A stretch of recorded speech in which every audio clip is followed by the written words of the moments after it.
எங்கள் வாழ்வும் எங்கள் வளமும் மங்காத தமிழ் என்று சங்கை முழங்கு. மிக அருமையாக நமக்கெல்லாம் ஒரு எழுச்சிமிக்க பொழிவை வழங்கி நம்முடைய உள்ளத்திலே இருக்கின்ற உணர்வை மேலும் தட்டி எழுப்பி நம்மை செயல்வேகப்படுத்தி இருக்கின்ற தலைவர் அவர்களே, இங்கே விரிவான ஒரு அருமையான விரிவான உரையை வழங்கிய ஐயா பாலகிருஷ்ணன் அவர்களே, ஐயா பெருங்கவிக்கு அவர்களே, ஐயா கவிஞர் ஐயா கலிப்பொங்கன் அவர்களே, ஐயா வி அரசு அவர்களே, ஐயா வா நேரு அவர்களே, ஒவ்வொருத்தராக அவர்களே என்று சொல்லி கொண்டு வந்தாலும் ஒரு 5 மணித்துளி ஆகும். அப்படி சொன்னாலும் புலவர் வீரமணியவோ முத்துமணி நன்னனையோ அல்லது இவர லெமுரியா குமரராசனையோ அல்லது நம்முடைய ஐயா திரைப்படக் கல்லூரி முதல்வர் இருக்கின்ற டாட்ஸ்கி அவரையோ எல்லாம் விட்டு விடுவேன். ஆக அனைவருக்கும் சேர்த்து அனைத்து சான்றோர்களுக்கும் வணக்கத்தை தெரிவித்து மிகச் சுருக்கமாக ஒரு 10 மணித்துளி 7 மணித்துளியிலிருந்து 10 மணித்துளிக்குள்ளாக என்னுடைய உரை முடிந்துவிடும், நிறைந்துவிடும் என்ற உறுதியை சொல்லிவிட்டு நான் தொடங்குகின்றேன். பெருமக்களே, இந்த புரட்டு என்ற சொல்ல முதல்ல அந்த புரட்டு தான் பார்க்கணும். என்ன புரட்டு, எப்படியெல்லாம் புரட்டு பண்ணாருன்னு ஒரு உதாரணம் சொல்கிறேன். நிறைய இருக்குது கருத்து. ஆனால் ஒன்றொன்றுக்கு ஒரு பாணி சொற்றுக்கு ஒரு பதம். மொத்தம் 10 உபநிடதங்கள் உண்டு. அதுதான் மூல உபநிடதங்கள். அந்த 10மே அடிகளார், மறைமலை அடிகளார் சொல்வார், திராவிட அரசர்கள் இயற்றியது என்பார். அந்த 10ம் தமிழர்கள் பங்களிப்பு என்பதில் வடபுலத்திலும் கருத்தொற்றுமை இருக்கின்றது. ஆனால் அந்த 10 உபநிடதங்கள் என்ன ஆகின? 108 உபநிடதங்களாக யானைக்காலை போல் வீங்கிவிட்டன. இந்த 98 எங்கே இருந்து வந்தது? இந்த மோசடிக்கு ஒரு எடுத்துக்காட்டு. அக்பர் பாதுஷா காலத்தில் அல்லா மேலே ஒருத்தர் உபனிஷத் எழுதுகிறார். ஓம் அஸ்மல்லம் இல்லா மித்ரா வரணோ திவ்யனத்தை இல்லில்லா வரணே ராஜவனத்த ஹபாமித்ரோ இல்லம் இல்லல்லாதி இல்லல்லாம் குணோ மித்ரா தேசம் ஹோதாரமிந்தரே மகசூரிந்தரே அல்லே ஜாஸ்தம் சிராஸ்தம் பிரமம் பூர்ணம் பிரம்மாண்டமெல்லாம் அல்லாஹ் பற்றி அல்லாஹ் உபனிஷத். அக்பர் பாதுஷாவை அவரை கொஞ்சம் கவர்வதற்காக, அவரிடம் சலுகை பெறுவதற்காக இப்படியெல்லாம் புரட்டுக்கள் வரலாற்றிலே நிறைய நடந்திருக்கின்றன. அந்த புரட்டுக்களை பற்றியெல்லாம் சொல்வதற்கு நேரம் போதாது. அந்த புரட்டுக்களை விடுத்துவிட்டு அகத்தியர் என்ற அந்த படிவம் அல்லது ஆளுமைக்கு வரலாம். ஐயா அவர்கள் மிகச் சிறப்பாக சொன்னார்கள், பாலகிருஷ்ணன் 389 நூல்கள் என்று. அந்த 380 நூல்களுக்கும் அந்த அகத்தியர் ஒரு ஆளுமை அல்ல, ஒரு அக்மார்க் முத்திரை. அவரவர் புத்தகம் எழுதி அந்த அக்மார்க் முத்திரையை குத்தி விட்டார்கள். அதை விட்டு விடலாம். 3 அகத்தியர்களை நாம் இந்த வரலாற்றில் பார்க்க முடியும். வேதகால அகத்தியர், மூவர் தேவாரத்தில் சுட்டப்பெறுகின்ற தமிழ்நாட்டுக்கு வந்த அகத்தியர், இந்தோனேஷிய தீவு தொகுதிகளில் கோலோச்சி வாழ்ந்த அகத்தியர். இந்த 3 அகத்தியர்கள், இந்த 3 பேருக்குமே தமிழுக்கும் கிஞ்சித்தும் தொடர்பு கிடையாது. தமிழுக்கும் தொடர்பு கிடையாது. அவர் என்ன செய்தார்கள்? வேதகால அகத்தியர், அவரை பற்றி தான் இவர் நம்முடைய கம்பர் சொல்கிறாரு, நின்றவனை வந்த நெடியோ நடி பணிந்தான் நன்றவனும் அன்போடு தழில் எழுத கண்ணால் நன்று வர வென்று பல நல்லுரை பகர்ந்தான் என்று முள்ள தென்தமிழ் இயம்பி இசை கொண்டான். என்று முள்ள தென்தமிழ் இயம்பி இசை கொண்டான். என்ன உரை எழுதுகிறாரு உரைகாரரு? அங்கே நின்று கொண்டிருந்த அகத்தியனின் கால்களில் விழுந்து நெடியோனாகிய ராமன் வணங்கினார். அப்போது எக்காலத்திலும் நிலைத்திருக்கும் என்று முளை இனி அழகிய தென்தமிழுக்கு இலக்கண நூல் இயற்றி புகழ்பெற்றவராகிய அகத்தியன் ராமனை அன்போடு அணைத்து ஆனந்த கண்ணீர் விட்டு உன்னுறவு நல்லுறவாக என்று பல உபசார மொழிகளை பகர்ந்தார். இயம்பி இசை கொண்டான் என்ற அந்த சொல்லுக்கு இயம்புங்கிறதுக்கு என்ன உரை சொல்கிறாரு? இலக்கண நூல் இயற்றி. இயம்புங்கிற சொல்லுக்கு இலக்கண நூல் இயற்றி தமிழில் எங்கேயாவது இருக்கா? கம்பராமாயணத்திலே பார்த்தேன். கம்பராமாயணம் போது 243 இயம்பு வருது. அதை பின்னணிப்பாகவே பட்டியலிட்டுறேன். இந்த 243 இயம்பில் இயம்பு என்றால் உரைத்தல், எடுத்துரைத்தல், மொழிதல் அல்லது வாத்திய கருவிகள் முழங்குதல், இந்த 2 பொருள் தான். ஆனால் உரைகாரர் இயம்பு இசை கொண்டான இலக்கண நூல் இயற்றி இசை கொண்டார். ஆக இப்படி சரணம் விட்டு தான் இதுதான் புரட்டு.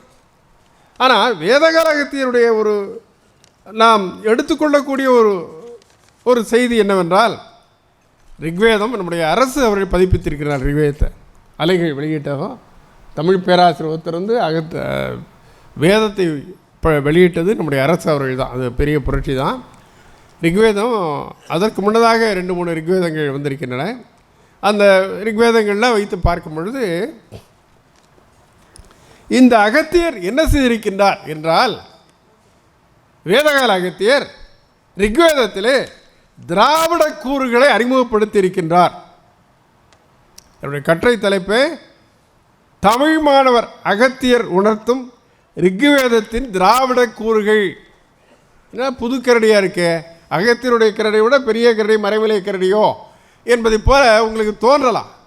ஆனால் அந்த ரிக்வேதத்தை அழுத்தமாகவும் ஆழமாகவும் படிக்கும் பொழுது அந்த ரிக்வேதத்தில் இருக்கிற சூக்தங்கள் ஆரிய பண்பாட்டுக்கு தொடர்புடையன அல்ல.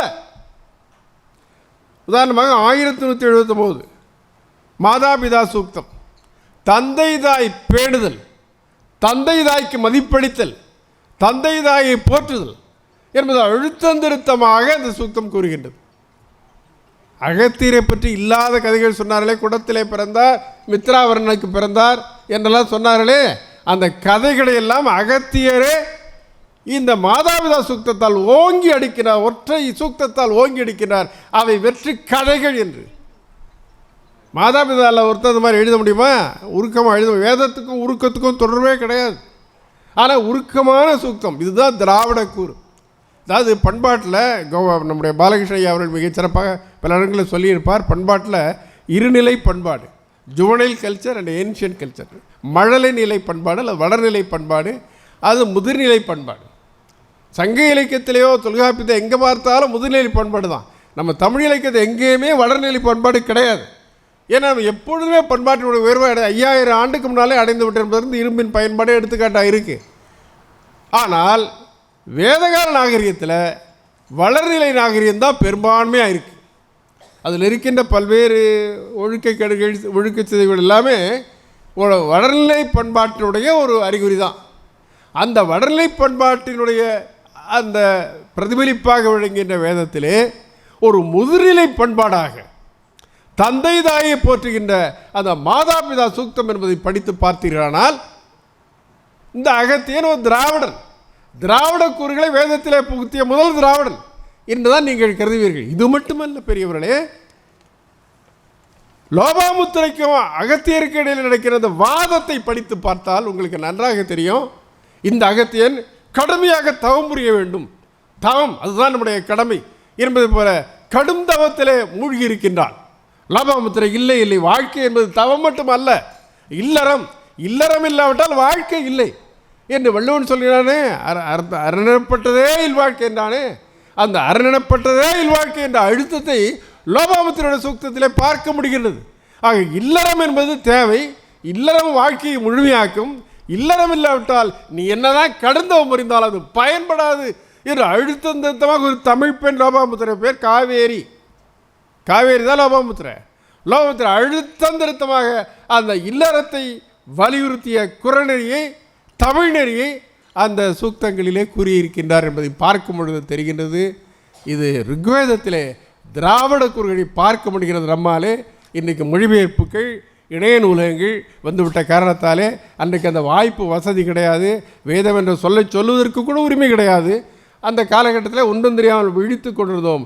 ஆனால் 51 சொற்கள், தமிழ் சொற்கள் 51 சொற்கள் ரிக்வேதத்தில் இருக்கிறன என்று ஸ்ருதிகுமார் சாட்டர்ஜி என்ற வங்காளி சொன்ன பொழுது பல பேர் அதை கடிந்துரைத்தார்கள். ஆனால் உண்மை ஆராய்ச்சி என்ற தன்னுடைய ஆராய்ச்சியில் நிறுவன தாரிஜன் கோத்தா பெங்காலி லாங்குவேஜில் நிறுவி இருக்கின்றார். அதற்கு பின்னதாக பர்ரோயமினோ என்ற 2 மொழிநூல் அறிஞர்கள் வந்து இல்லை இல்லை 157 168 சொற்கள் தமிழ் சொற்கள் ரிக்வேதத்திலே காணப்படுகின்றன என்று அவர்கள் மிக சிறப்பாக எடுத்துரைத்தார்கள். மறைமலை இலக்கணர் கூறுகின்றார், ரிக்வேதத்திலே திராவிட கூறுகள் அமைந்திருக்கின்றன. அந்த திராவிட கூறுகள் முதுநிலை பண்பாட்டை கொஞ்சம் கூட வேறுபாடாது. அது எப்படின்னா வேறுபாடாக இருக்கும், வேதத்தில் இருக்கிறதால இது கொஞ்சம் வேறுபாடானது என்று சொன்னார். என்று நீங்கள் தெரிந்து கொண்டால் போதும். விரிவாக இந்த கடுமையான ஒரு ஆய்வுரையை படிப்பது இந்த நிலைக்கு சரியல்ல. கருத்தை சொல்லிவிடுகின்றேன். அந்த அகத்தியன், வேதகால அகத்தியன், முதுநிலை பண்பாட்டை சொன்ன அகத்தியன் கண்டிப்பாக ஆரியனாக இருக்க முடியாது. அதற்கு இன்னொரு காரணம் என்னவென்றால், சப்த ரிஷியாக அவனுக்கு இடம் கிடையாது. அத்திரி இருக்கா, பிருகு இருக்கா, ஆனால் இவனுக்கு இடம் கிடையாது. ஏன்டா இடம் கிடையாதுன்னு சமஸ்கிருதத்தில் கேட்டால் சொல்கிறாங்க, இல்லை இல்லை அது வந்து அந்த அந்த சப்தரிஷிகள் இருக்காங்களே அவங்களாம் பிரம்மனுடைய மானச புத்திரர்கள், மானச புத்திரர்களாக இருந்து அவர்கள் வந்து சப்தரிஷி ஆனார்கள், அவர்களெல்லாம் மேல்நிலைக்குரியவர்கள். ஆனால் இந்த அகத்தியர் மண்ணுக்குரியவன், பூலோகத்துக்குரியவன், ஆகவே அவனுக்கு இடமில்லை என்று சொல்கின்றார்கள். ஆக அதிலே வஞ்சிக்கப்பட்டவன் தான் அகத்தியன். ஆக இந்த அகத்தியன் என்று பார்க்கும் பொழுது அது மிக மிகவே விரிவான பல கருத்துக்களை சொல்ல வேண்டியிருக்கும். அதை எந்தவித அதாவது கடிவாளம் போட்டுக்கணும். உண்மை ஆய்வாளனுக்கு உண்மை தான் முக்கியம், பெருமதி அல்ல. Not for values, only for truth என்று கடிவாளம் போட்டுக்கொண்டு பார்க்கும் பொழுது திராவிட கூறுகள் வேதத்தில் இருப்பது நன்றாக தெரிகின்றது. ஐயா அவர்கள் ஒரு 6 மாதமோ ஓராண்டு கழித்து வேதங்களிலே 4 வேதங்களிலே திராவிட கூறுகள் என்ற தலைப்பிலே ஒரு ஆய்வரங்கத்தை அவர் ஒருவேளை உருவாக்கினால் ஓராண்டாவது ஆகும். 4 வேதங்களிலே திராவிட கூறுகள் வரும்பொழுது இப்படித்தான் படையெடுக்கணும். படையெடுப்பை பார்க்க வேண்டும் என்றால் இப்படித்தான் படையெடுக்கணும். வேடிக்கையாக சொன்னார், சிவாலய மோகன் அவருடைய இந்த கட்டுரை பற்றி விவாதித்தேன். அவர் சொன்னார், ஓஹோ நீங்கள் நம்முடைய அந்த நாகசாமிக்கு ஒரு மறுதலையாக சொல்கிறீர்கள் என்று சொன்னார். இல்லை இல்லை, நாகசாமியினுடைய கருத்துக்களை மறுத்துரைத்து கிளிம்ஸ் ஆஃப் திருக்குறள் என்ற புத்தகத்தை எழுதிவிட்டேன். ஜார்ஜ் அவர் அணிந்திர வழங்கியிருக்கிறார்கள். அந்த புத்தகத்தை அமெரிக்க பல்கலைக்கழகங்கள்லாம் நம்முடைய டாக்டர் விஜய் ஜானகிராமன் வழங்கியிருக்கிறார். ஆக அந்த மறுப்பல்ல, இது உண்மையாக சொல்லுகிறேன். திராவிட கூறுகள் வேதங்கள் இருப்பது பற்றி ஆய வேண்டிய காலம் வந்துவிட்டது, திரையெல்லாம் விலகிவிட்டது. ஆக அதற்கு ஒரு தோற்றுவாயாக, ஒரு தொடக்கமாக இந்த அரங்கத்தை பயன்படுத்தி வாய்ப்பளித்தவர்களுக்கு சிந்தித்து பாருங்கள் என்று உங்களை சிந்தனைக்கு இந்த கருத்துக்களை சொல்லி விடைபெறுகின்றேன். நன்றி, வணக்கம்.